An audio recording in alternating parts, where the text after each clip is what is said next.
Good afternoon, everyone. Thank you for joining us. As a journalist, I often find myself interviewing people who have achieved far more than I ever will. At least they normally have the good grace to be born in the same century as me. I am joined by three incredible young people, and I think the best way to introduce yourselves is to ask you who you are, why you're here, and what projects you've been working on that you're passionate about. Heyman, as you're at the end, I'm going to pick on you first. Well, hi everyone. Thank you so much to Web Summit for having me. Thank you, David, for hosting this conversation. I'm so excited to be here. I'm mostly here to discuss a little bit about my project called Skin Cancer Treating Soap. Essentially, it's a bar of soap that's aimed to treat early stages of skin cancer as a more affordable and accessible alternative to what's currently on the market today. I think that it's primarily important because right now, skin cancer treatment is actually incredibly inaccessible, but effective. And so those two things are something that just doesn't really sit right with me, and something that I think could be so much better with skin cancer being the second most common cancer worldwide. Now, outside of that, I also work on a nonprofit initiative that I run called Care for All, which is primarily focused on providing young people with the opportunities and the platform to make an impact in their local communities. And I think that that's also very important because I think in the context most timely to being at Web Summit, we do a lot of work with working alongside corporate partners to further uplift and integrate young people into their missions as well. And so all around the board, I really just try to make an impact and make a difference in a way that's just bigger than myself. Amazing. Raya. Yeah, for sure. So my name is Raya. I'm 16 years old and I come from Toronto. So a few of the projects that I've worked on is I'm making a company surrounding a period pain belt. Essentially, it's using some BCI technologies where it sends electrical signals to your brain to actually release endorphins. So not only is it alleviating the pain, but you don't even have to feel it at all. And the reason it's so important to me is, well, firstly, from personal experience, it's definitely not easy to go to school when you're having cramps and having to deal with all that pain. But also, even in the US, there's, I think, about 200 million workdays that are lost because of period pains. So it's even just an issue of the amount of people that struggle with this and the lack of solutions that are out in the world right now. So just really passionate on making an impact there and trying to help women all around the world be able to go about their daily lives and not have this biological cycle have to hold us back in any way possible. So I'm just building a company on that. And outside of that, we're also building an app to make coupons and scannings for toxins within period products. So just definitely trying to help the femtech industry be a bit more developed in the world. Incredible. Yeah, so hello everyone. My name's Arv and I'm a 15-year-old innovator from Singapore. And the main projects that I'm looking at is using brain-computer interfaces. And so the main problem that I started off identifying was paralytic individuals and how I'm going to restore their independence from their caregivers. And also their caregivers, I want to really decrease the burden that they have. So through this, I learned about brain-computer interfaces and why not apply this into my own projects. So the main way how this works is that whenever a user thinks of opening or closing a hand, the actual BCI, the exoskeleton arm, will also open and close. And this means that any paralytic individual can literally think of opening or closing the hand, and they can actually conduct motorary signals. So that's a really niche area that I'm looking at. And my main source of inspiration from this was actually through a visit called Singapore Enable. And this is a paralytic disabled care home. And I just spoke to them, actually understood what was the main cause of their paralysis. And it turned out that it was mostly because of genetic. And that was really frustrating to me because it's something that no one can control. So I thought, why not apply my knowledge of brain-computer interfaces and artificial intelligence to combat the solution? And that's exactly what I did. So now they're able to control basic motor tasks simply through their thoughts. Look, I think a lot of people, no matter how old they are, sometimes struggle to have confidence in the conviction of their ideas, okay? And Raya, if I just pick on you for a second, I think it's amazing that you're targeting something that, look, I know from talking to my wife, that process as a woman is something that you can sometimes feel quite ashamed about at a point in your life when there's a whole lot of other changes going on. Where did that strength of conviction in your ideas come from? Something that I suppose some of your peer group might not have. Where do you think that resolution to work on these ideas comes from? Yeah, I think honestly, I've always been quite confident, even as a kid, very, very much of an extroverted person. And so when I saw that I had to deal with all these period pains and all these things that no one was even talking about, I think that honestly it kind of infuriated me and frustrated me in a way. So I guess I kind of took that frustration and I wanted to make a change in that sense. So I guess the confidence just came from the fact that it was something I was really passionate about, and I knew that no matter what, I want to make a change about it. And so, if I have to go against societal standards or I have to be a bit more open about my ideas, then so be it. If it's something that has to happen and I know that I want it in the world, then I should just be confident about it and try to make a solution for it. Look, at a conference like this, you are in the minority in the age group that you are walking around the floor. And I think it's fascinating because you are the cohort that will be seen as the next generation of consumers, effectively. Like, I was at a fintech conference a couple of weeks ago, and everyone in fintech is talking about Gen Alpha and Gen Z. Hey man, when you walk around and people talk to you, do you feel that you are being listened to by these companies, or do you feel that perhaps they are knowingly selling to you? Well, I think that's a really interesting question, and as much as I wish it was the former, it ends up being the latter of kind of being sold to or pitched to. And I think that it really just stems from the common misconception that the best way to engage with young people is to follow the current trends or aesthetics, when really it's about getting young people involved, really learning why and how they do the things that they do. And there's a surplus of amazing ways to do that. Just finding ways to integrate youth, not only asking for their opinions and providing affirmation, but then actually providing implementation on their ideas, giving them a seat at the table and then letting them actually take action there. And I think that's a big way to think of youth as so much more than just a consumer, even if there is a lot of money to be made in that field, but also thinking of them as an active participant and someone that can make actionable change within your company. Is that something that both of you kind of share, that view? I mean, you've had conversations. You were talking to the CEO of Red Bull just a few minutes ago. Yeah. How did you feel received by him? Yeah. Sorry, I don't actually know. I shouldn't make that assumption. Yeah, for sure. So, I mean, it was obviously quite intimidating at the start, but it's just like the main thing is just putting yourself out there, because you don't know how many opportunities actually come in if you just put yourself out there with all these like high-end individuals. So I think really just showing your perspective is really important. And I think one of the main reasons why like sort of these higher-end individuals are still curious and like wanting to know about your projects is because at some time in their life, they may have been at the same stage of you. Maybe they had like a late night just trying to solve a product or an idea, but they just couldn't get it. So I think that's one of the main reasons why they are so sort of supportive and just interested in hearing about yourself. Because also, like just a couple of weeks ago, I was on a call with a person from Neuralink just to receive some feedback on my projects. And I think that, like what I said before, was the exact reason why he was really inspired and like, just really wanted to help me out with my projects, to show some advice here and there. You mentioned the feedback on your project. The two of you have come with an organization called TKS. Right, it might be interesting just to get you to explain quickly who TKS are, but also then to tell us what help they give you, what the bridge to traditional education is, and the support that you're getting from them. Yeah, for sure. So TKS is a program for teens aged 13 to 18.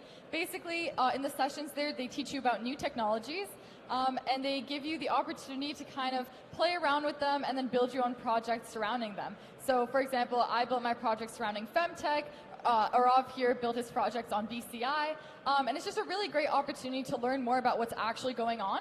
But I think that traditional education is awesome as well. I'm definitely someone who's very into my academics, but what it doesn't give you is like a long-term project. In school, I might be working on an essay or an assignment, but then I submit it, I walk out of class, and it's like out of my brain completely.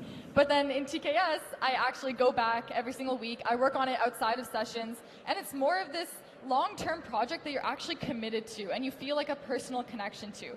So I think that's one thing that definitely TKS gives you that you can't really see in regular education. I mean, for all three of you, how would you tweak education? Certainly from my perspective, when we work in industry, we talk about collaboration a lot. I imagine that the projects give you a wonderful opportunity to work with other people. How would you implement some of those changes? Yeah, I mean, at least for me, I think this TKS model resonates particularly strongly. So to talk a little bit about my nonprofit Care for All, we do a lot of work providing young people with the opportunity to start their own healthcare promotion projects and really framing it as outside of just extracurriculars, being able to make an impact from that young age simply by providing those opportunities. So I do think that wherever you stand, it is just so helpful to be able to provide young people with the opportunities to uplift them and give them that platform to make a change in their own way. And so I do agree that is just so important. Yeah, I also think that's quite interesting because if you look at education more traditionally and compare it with what it is today, it's still like there's huge similarities in it. People are still sitting in rows with a bunch of tables, sitting by themselves, probably in subjects they might not feel so resonated with. So like one proposition I do have is to actually decrease the amount of hours in school from like say 6 or 7 to maybe 4 or 5, and then use those additional hours to possibly have the students build on a project or something along those lines to truly explore their passions. Because with those few hours every single day, that really does add up over time. And I feel like just over time that can really be beneficial to them, especially with the future of work. Because future of work, they really care about how you apply your skills into the real world. They don't care so much about how you did on your math assignment 2 months ago. Yeah, I think honestly that's a great point as well. And I think that even if there isn't like time to add 2 hours to work on a project, just exploring the new technologies and what's happening in our world, like the amount of new developments with vibe coding and the amount of things that you can do just by sitting at your computer, you can build a whole website in like 15 minutes. And these are the things that they're not teaching in school right now, but I think that they really should. There's so much things that schools can leverage and that can give to young people if they just take the time to teach about these new technologies and kind of what's going on in the world. So I think that'd also be a great addition. I mean, you might be able to build those things. I'm sadly not able to build those things. Look, I think you're all proof that maturity is far more than age. But when you're working on your projects, how do you get past that, I suppose, inelegant reaction that some older people might have of, yeah, these are school projects. You know, is it really meaningful work? How do you address that? Because it must be frustrating. Yeah, I think honestly most of the time people are definitely very supportive. I've had some people post me on their LinkedIns or just reach out to their friends to try to help out and gain more traction for my initiatives. But there is definitely that idea that, oh, you're only 16, like maybe you should be focusing on school, or you should go talk to your high school guidance counselor. Actually, that was an advice that someone gave me when I was doing a coffee chat, just to talk to my high school guidance counselor. So I think in times like those, it's just important to remember that maturity just depends on the person. Oftentimes, a lot of young people now, they're using their leisure time to do very productive things. So it just really depends on, getting to know someone, being indifferent to age sometimes, and just giving us a chance to kind of show what we can offer and the productivity that we can bring to the world. I mean, Arav, I'm sure you feel that your ideas would be taken more seriously if you were 30 years old. It must be hellishly frustrating. I'd say it is also frustrating at the same time, but it's also interesting to like present your ideas at a young age. Because if you're presenting your ideas, say when you're 30 or like 40 years old, most people are going to think you're just interested in, say, funding or just some mentorship programs. But I think there's also more to it if you're presenting at a younger age, mostly because people, they really do feel sparked by such a wow factor from you being like really young, and that is like really beneficial in your projects, because then from there, without asking it, they themselves offer like mentorship programs to you, and that was actually something I was involved in with SoftBank. Absolutely, I completely agree. I mean, just to add on, I would say that as imminent as the pushback is, especially for young people doing something quite ambitious, there does also lie significant support systems in place to further boost your initiative, to further boost your program. And so I would just say that, especially as a young person, it is so helpful to have all of those opportunities out there, and the potential and possibility that does exist with our age. The fact that we can take these big risks and still have a fallback plan. And so all of that just excites and motivates me so much. How do you think people should successfully engage with you if they're older and you're working on these projects? You talk about those opportunities, the ability to fall back. What help genuinely makes you move your work forward in a positive way? I think there's a variety of ways that can be done, but the first one that comes to mind is mentorship opportunities, the ability to have someone there that has already experienced what you have done, that has the ability to hold your hand through the process and teach you what to do and what not to, and so I think that's absolutely instrumental. I would also say in general, if you're someone in a corporate industry that wants to make an impact on a young person's life, help them take their risks and teach them what you were able to learn. I think a big way to do this is through just spreading your message, sharing your story, and teaching other people how it is possible, just giving them the step-by-step on how to get it done. And so I think there's a variety of ways that you can engage with young people, give them the platform and the opportunity to succeed, but it's just a matter of taking that initiative. It maddens me that when people my age talk about people coming into the workforce, they don't focus on that mentorship. They don't focus on holding your hand. They say things like, these people, they don't know how to use the phone. They don't know how to use the photocopier. And it's like we seem to be stuck on focusing on stuff that's 20 years out of date. Absolutely. I mean, when I like to think of it, I say young people are the future, to put it most simply. We are the future. And so to any company, individual that's very future-focused, future-driven, the best thing to invest your time, your money, your attention to is us as young people. And so that's just my little insight on how we can keep pushing forward. Yeah, for sure. And I completely agree with that. I think that also this new generation has so many new ideas as well. So a lot of companies are trying to be innovative and trying to be competitive in their industry. So sometimes it's good to actually look at the new perspectives of people who maybe were raised in a different generation than you. Because oftentimes we might have different insights or other things to, listen to. So I think that definitely the idea that, we don't know how to use a photocopier, it's definitely something that we can learn, but there's also just so much else that young people can bring to the table in that sense. Yeah, exactly. I also think that with the initial example of like photocopier, those are obviously like things to resemble basic skills, maybe like some Excel skills or some Google Doc formatting skills. But like with the whole rise of technology, why do we have to focus on like those really basic skills that can be augmented just in a second? Like we should really be focusing more on the passion a person has, their willingness to learn complicated skills that AI can't yet implement. So I think that's like where the future of work and the whole workspace should evolve further into. You talk about what you can bring to the table. I know that some of you have had the chance to explore a little bit. You've all had the chance to talk to people as we've addressed. Eamon, I know you were talking to some startups earlier today. What have you seen here that captures your attention and your imagination? You think this is stuff that we should be working on? That's a great question. I mean, I see so many booths here today that are really at the forefront of innovation and the future. But what really struck my eye was when I saw one health tech company that actually had someone very similar to my age out front explaining the product, answering questions, getting involved. I thought that was so amazing, and that's something that's truly integral to the growth of any organization that's looking to look into the future, is to involve young people. And so I would say that while every single booth here today is incredible, having that implementation of young people's ideas, their passion, their interest, like we've been speaking about this entire time, is what really struck my eye as very impressive. Yeah, for sure. Actually, I resonate with that very much. Even I was just talking to a few startup founders, and there was this specific company that was working on trying to digitize things like political campaigns and leveraging social media and trends to do that, which is something that I feel like is so in tune with the new generation and the new ways that we can leverage technology to help us. So I think that specifically for me, a lot of innovations that are kind of using what's already in place and what's up and coming and leveraging that into a new industry is always something that's I think it's going to do very well, but also definitely catches my eye as a young person as well. Yeah, and I think that's also one of the amazing things about Web Summit, because you can meet anyone literally anywhere. I was just walking just on the streets recently, like an hour ago for lunch, and then someone approached me and just showed me their product idea and like how they already made an app to revolutionize social media, because many people, when they scroll on like TikTok or YouTube, they'll always just continue scrolling and scrolling and scrolling without any real intention. So, and like what that person did with their app is to actually identify what does a person really like and what do they want to focus in. Is there specific locations that they're interested in, specific age groups? I think that's really important as well, because it's horrible to just have your mind go wasted for like hours on end, and just like really targeting yourself on what content you're going to consume, even if it is for entertainment purposes, is really just eye-opening.